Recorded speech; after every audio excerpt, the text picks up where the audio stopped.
I had gone for a couple of years and had been getting very sick and had a blood infection that no one could figure out what was going on. Was losing weight and losing my immunity and such. And we had moved to Arizona and had lived there for about a year and a half. And I was struggling with this, as I said, a blood infection. And on New Year's Eve, 11 years ago, I woke up right at midnight, and standing at the foot of my bed was about a 9 foot tall, just being of light, incredibly intense and bright. And I had spent my life being indoctrinated with the other side before. I had been visited by people that had died and things like that, but I didn't really pay that much attention to it. I didn't really want to be a part of that world. Not to be rude, but I thought people were a little bit. So I had a grandfather that came to me when he died, those types of things, and I just took him as okay. So this being is standing at the foot of my bed, and I just thought, well, thank God I got high ceilings. I mean, I really did not react to it at all. And so I said, what do you want? And I looked over, my wife was asleep. And he said, I just want to let you know that I will be returning shortly, and I will have things to teach you and to help you. And I said, well, okay. And boom, he vanished. I didn't really think anything of it. And about 4 hours later, I woke up, and I had never been that sick in my entire life. And I started to throw up and everything. And just for the next 10 days was so ill, I thought I was actually going to die. That's how it felt. Went to the doctor, went to the hospital, nothing. Again, no one could figure it out. At about the 11th day, 1 o'clock in the morning, I woke up, and there was that being standing at the foot of my bed again. And I said, no. Last time you came, you made me so sick. I said, I don't know what you want or doing. I want nothing to do with you. Go away. And he didn't move, didn't even blink. He just stretched his hand out. And I shook my head. I said, no, I'm not, I forget it. And quickly I realized he wasn't going to go away. And so as I reached and touched his hand, immediately we started to fly. And we took off. And we went to my property. I have a ranch in northern Arizona. And you know how time is in that essence. You don't realize how long it takes. But we were like planes where we suddenly just kind of came and in a fast walk stopped into this section of my ranch. And as he was walking ahead of me. And as he was walking ahead of me, he was picking out these black shards out of the ground, almost like spikes. And I said, what are you doing? And he said, well, these are remnants from people in previous civilizations that have been left in the earth, and they must be removed so that we can cleanse this part of the earth and we can make it a sacred place again. I said, okay, but what are we doing? And he said, well, I'll show you. And I said, well, okay, but who are you? And he said, you can call me Father. And I stopped in my tracks, and I thought, Father, my father has passed away. I said, but that's not him on this lifetime. And my brain thought, well, maybe it's a father from a previous lifetime. But it's all happening so fast that you don't really have time to take it all in. And so I followed him, and we walked up. And as we came over this ridge on my property, there were 12 other ancient spirits around this huge campfire. And we walked over to it. And he started to tell me about some of my past lives and tell me things that were going on, basically started to teach me. And then he turned to me and said, I'm going to every night give you a chapter of a book that I want you to write. And he started to give me the first chapter. After I went through that period of sort of download, I woke up and I ran downstairs to the kitchen table, and I just started to write word for word what he'd given me. And every night for the next 12 nights, a total of 13 nights, he appeared. We would travel up to the property. He would teach me different things, and he would give me a section of this book that I was supposed to transcribe. Now, on the third night, as I was doing this, he stopped me and he said, look, we kind of didn't figure this out right. We're making you sicker than we thought. By transferring this information and writing this book, there's a frequency to the knowledge. And that frequency was higher than my body could actually handle. And it was killing me. And they said, so we're going to have to do it in a different fashion. Instead of speaking this chapter to you, we're going to give you this egg. and it looked like a huge Easter egg. And on the top of it had this crack to it. And this incredible bright light was sticking out of it.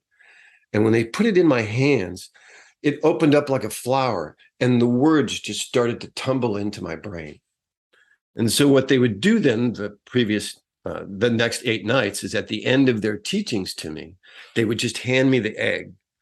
I would go back, I would wake up, and I would see the egg in my hand, and immediately I could write down everything. And they said that would have less impact on my body and what was going on by doing it in that manner. On the 7th night, when I appeared, and I thought it was just normal, every night we come for some teachings and for some of the book, all of the rest of the elders were up and around, and they were forming in a separate circle. And he said, "Tonight is your night of rites." And I said, "Rites for what?"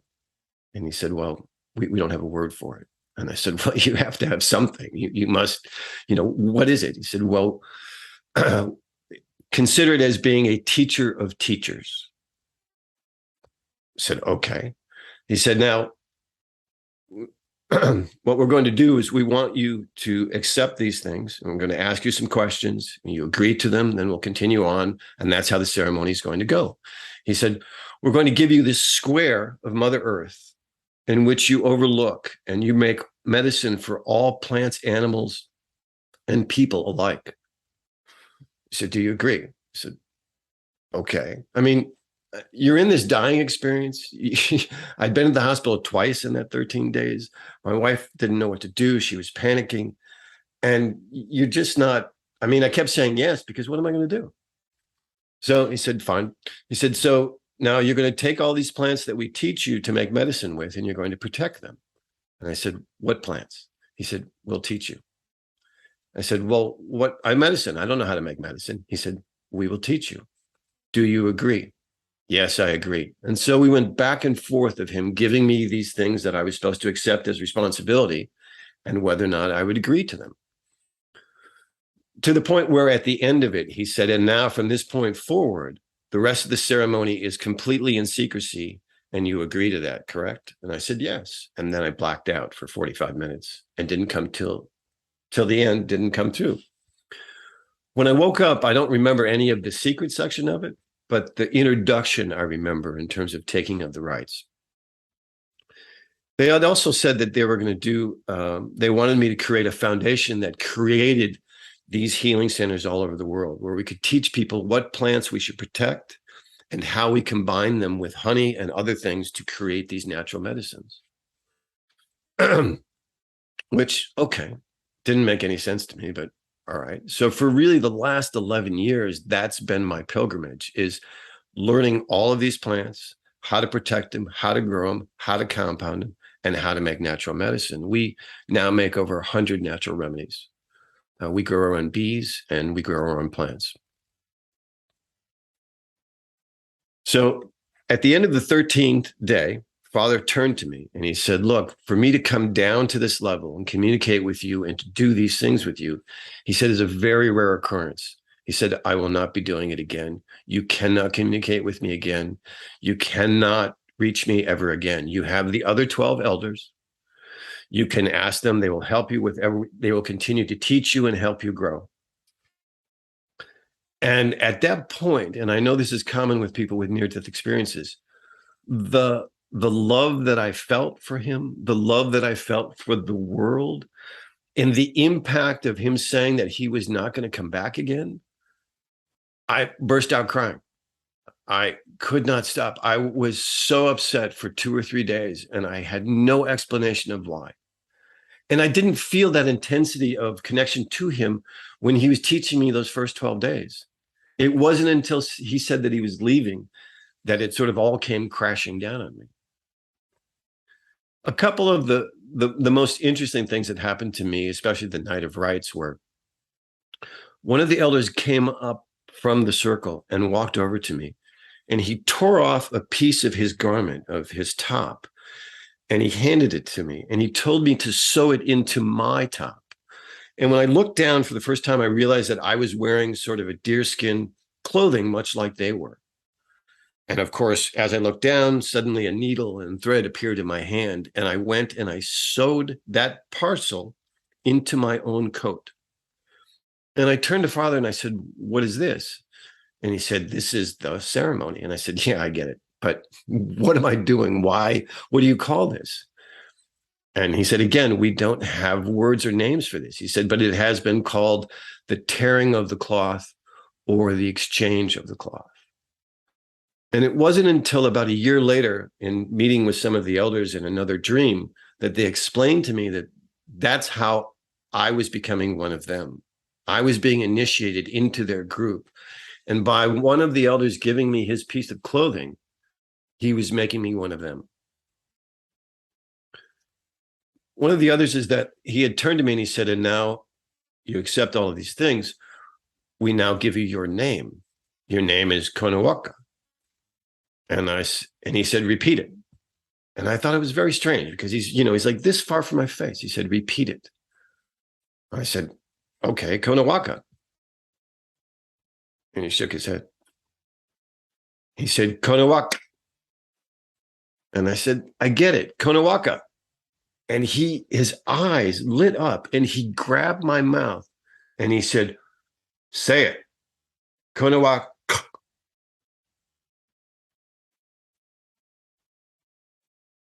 And I said, really? And he said, yes, say it again. And I said, Konowak. He said, that's correct. And then he moved on. Again, through, my history of being in education and certainly with entertainment and researching so many past civilizations and religions and such, the cluck at the end of the name to me stuck out so much because so many people claim to be shamans and these healers, and they've been giving these names like, running dog, whatever nonsense it may be.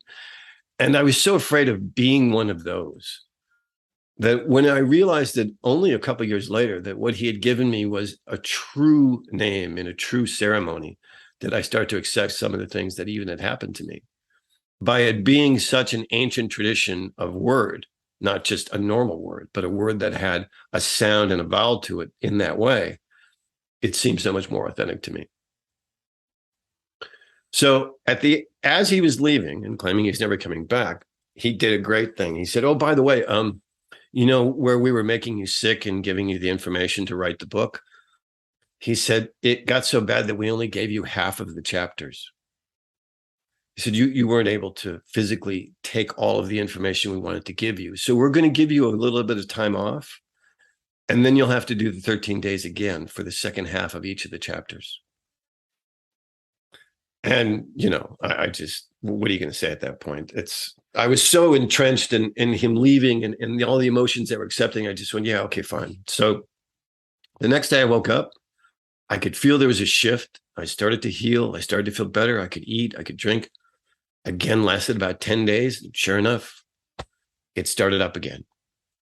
But it didn't start with him coming to me. I just knew that I had to wake up in the middle of the night, travel to the ranch. The elders were there. They handed me the egg again. They gave me the second half of the chapters.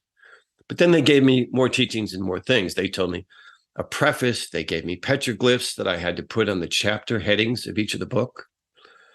And they explained to me the petroglyphs that they gave me, these new original drawings, that someone could look at the image and capture all of the information in the chapter through the image. They explained to me that petroglyphs in ancient tradition weren't so much histrionics. They weren't writings on the wall to show that, yes, we killed deer and yes, we lived in tents. It was actually, they put symbols together that expressed knowledge and wisdom. And if you stared at that petroglyph, you could take the information in. So I got through all of it. And at the end of, say, a couple of months, I was able to record all of it, and I knew that I had to publish it. But when I would go back and try to rewrite it, because I would read a paragraph and say, well, that's a little bit unclear, and maybe I can clean it up, I would start to get sick. And I thought, what is this? And sure enough, a couple of nights later, I had a dream with one of the elders, and he explained to me, look, we write ancient wisdom in very simplified form for a reason. It's because it's ever changing. And depending upon where you are when you read it, depends upon the message that you take from it. So if you specify that paragraph into a singular meaning, you take the power away from it. It being simplified allows it to be multidimensional. And so I couldn't change a single word in that first book that I wrote. Couldn't go near it. And they told me, because I had questioned them many different times. I said, look, have you looked at me? I'm a white guy. Why are you giving me these ancient native wisdom? Why am I indoctrinated into your tribe? Two things. One, they said, is because I had purchased this land on sacred ground. And for me to be a steward of it, because you don't own Mother Earth, I had to become one of them. But two, they knew my past. They knew what I had done for a living. They knew that I was a writer. They knew that but they also knew that I had a certain success and that I would be accepted if I presented this information this way. They said we had to find someone that the world would accept. And they said, because Native Americans aren't accepted. You can have all the wisdom in the world as a Native American and people just look the other way. Only when you're a normal person like us do people start to consider what you say might be of some value. So that was the first big block. And it took me almost a year to be completely healed from those experiences and from that combination of those two near-death experiences. It happened 3 times, 4 times really, over the course of the next 10 years. Each time it was a combination of meeting the elders, getting new teachings, and a clearing of what happened in the past. I would have people from my past that I had obviously unresolved issues with that would come to me as I was dying again, and we would work out the past. We would finish what wasn't finished.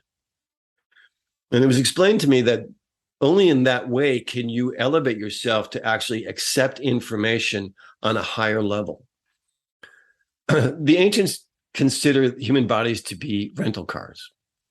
They joke about it in that way, and they made me write it that way. I said, look, it's a rental car.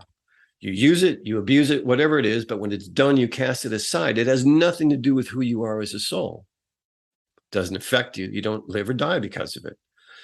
I said, but the one thing, just like rental car agreements, because they're this long and you never read them, is that there's a small piece of information at the bottom of your rental car, of your rental agreement for your body, that says that any time that you do not advance spiritually on the planet, you no longer have the right to this car, to this rental body.